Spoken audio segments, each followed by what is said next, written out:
Senator King. Thank you very much, Mr. Chairman. Mr. Lohmeier, I deeply respect your career in the Air Force and the Space Force.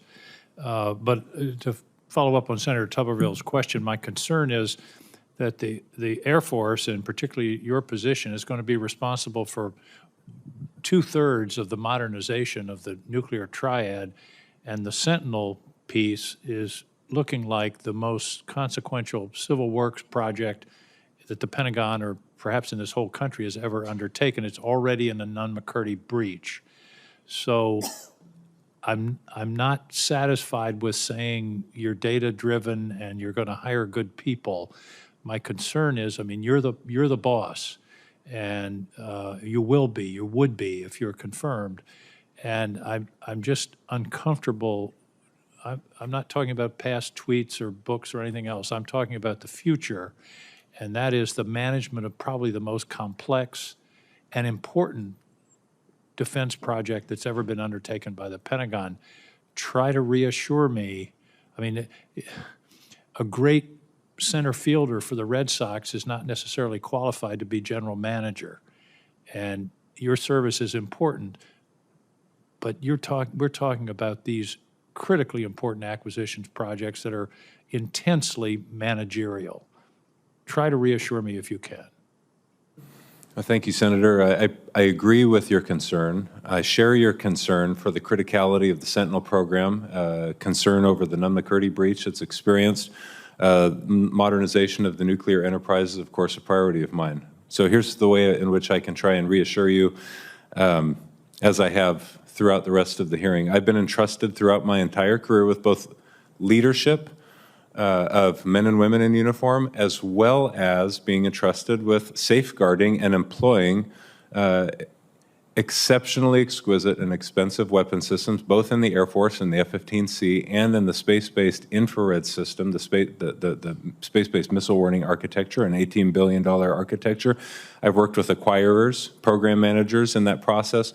This is not a question of whether or not someone has had the qualifications before to manage the Defense Department, because most human beings have never had that experience. In fact, this is a question of scale or scope, and I'll say that I've always been faithful to the trust that's been committed to me, even though the scale has been much smaller.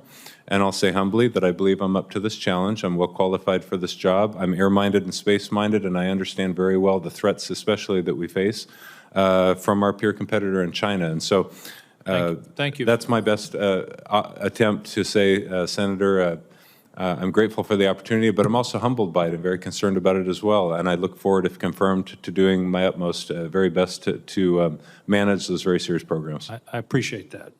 Mr. Overbaugh, every time, and like Senator Cotton, I also serve on the Intelligence Committee. To me, the most important quality for any intelligence official is the willingness to tell the truth to the boss, even if it isn't what they want to hear. Dan Coates, former DNI, said the job of the intelligence community is to find the truth and tell the truth. Will you commit to me that you're willing to walk into the Oval Office or walk into the Office of the Secretary of Defense and say, this is the intelligence that we have about this particular problem that contradicts the policy desires of the President or the Secretary or the head of the Joint Chiefs? Senator, I can absolutely commit to that, and I agree with you wholeheartedly that seeking the truth is one of the most important, if not the most important, components of an intelligence professional's job. And if you look back on recent history, some of our real disasters have been caused by slanted, or what I call cooked, intelligence, and that's to be avoided. Simple question: Did Russia start the war in Ukraine by invading? Senator, it's a military fact that Russia invaded Ukraine in February of 2022. There's one challenge about intelligence that we've learned, particularly in Afghanistan and then again in Ukraine, and that is the analysis of the will to fight of a population. We blew it in both cases. We overestimated the Afghans' will to fight and had the disaster of the end of that war. And then we we underestimated the Ukrainians' will to fight, and all the intelligence was that it would the Russians would be in Kyiv in 2 weeks. I challenge you, and I know the department has done serious work on this, to pay attention to that, because that, for example, will be a factor in our policy decision about Taiwan. So it's not an easy question. It's not as easy as counting tanks from a satellite, but it's nonetheless an incredibly important intelligence challenge. So I hope that's something you'll pay some attention to.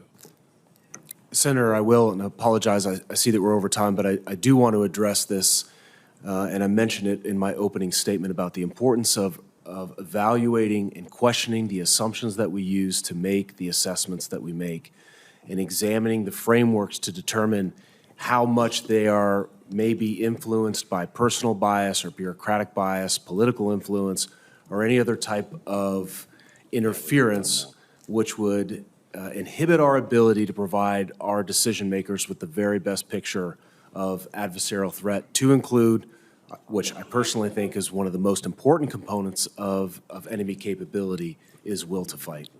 Thank you. Find the truth and tell the truth. That's what we're looking for. Mr. Zimmerman, I'll submit some questions for the record. Thank you very Thank much. You.